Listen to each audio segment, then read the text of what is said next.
Assalamualaikum warahmatullahi wabarakatuh. Alhamdulillahirabbil alamin.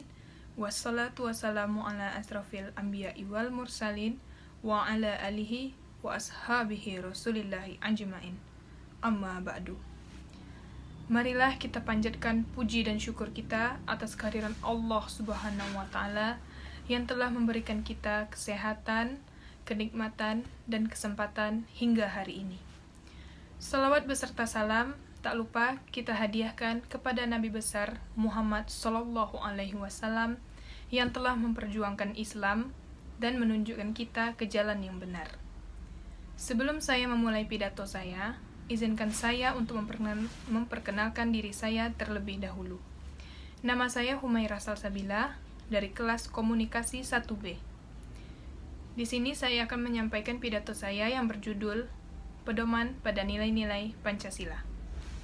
Pancasila sebagai dasar negara, ideologi negara, dan pandangan hidup bagi bangsa Indonesia merupakan suatu anugerah yang tiada tara yang diberikan oleh Tuhan Yang Maha Esa.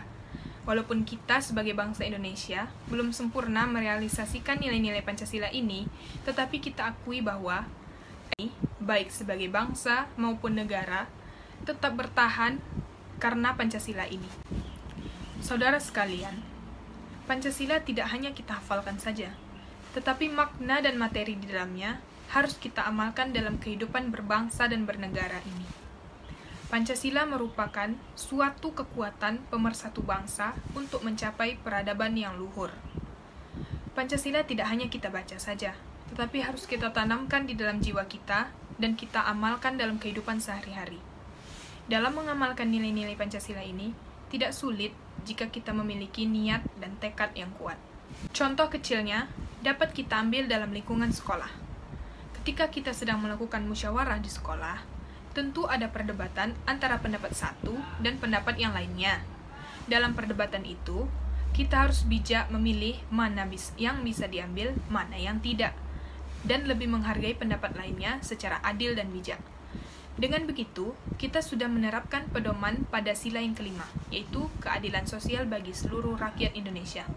Memang, ini hanya dilakukan di lingkungan sekolah, tetapi itu merupakan salah satu contoh pedoman kita pada sila Pancasila. Contoh lainnya dapat kita ambil dari sila yang pertama, yaitu ketuhanan yang Maha Esa. Tentu teman-teman sekalian paham apa yang dimaksud dengan sila yang pertama. Beragam kepercayaan, ada yang Islam, Katolik, Kristen, Hindu, Buddha, dan yang lainnya. Kita sebagai bangsa Indonesia ini harus saling menghargai kepercayaan satu sama lain, bukan malah memaksa satu sama lain untuk menganut satu kepercayaan dan menganggap kepercayaan yang lainnya itu salah. Jadi, hendaknya kita harus menanamkan sikap toleransi kita sejak dini agar tidak menistakan agama-agama lain. Sebenarnya masih banyak contoh lainnya untuk menjadikan Pancasila sebagai pedoman hidup kita. Tidak sulit jika kita menumbuhkan niat dan tekad yang kuat di dalam diri kita. Untuk itu dibutuhkannya kesadaran dan pemahaman untuk saling menghormati, saling bekerja sama, bergotong royong, dan menyelesaikan permasalahan yang ada. Kondisi demikian berkembang karena adanya budaya politik kewargaan yang demokratis.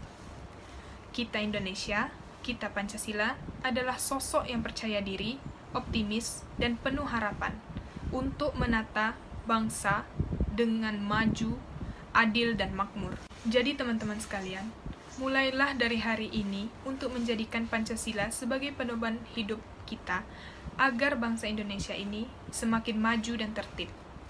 Tidak ada kata terlambat jika kita memang memiliki niat. Itu hal yang kecil tetapi bermakna. Sekian pidato dari saya. Jika ada salah kata, saya mohon maaf. Akhir kata saya ucapkan, wassalamualaikum warahmatullahi wabarakatuh.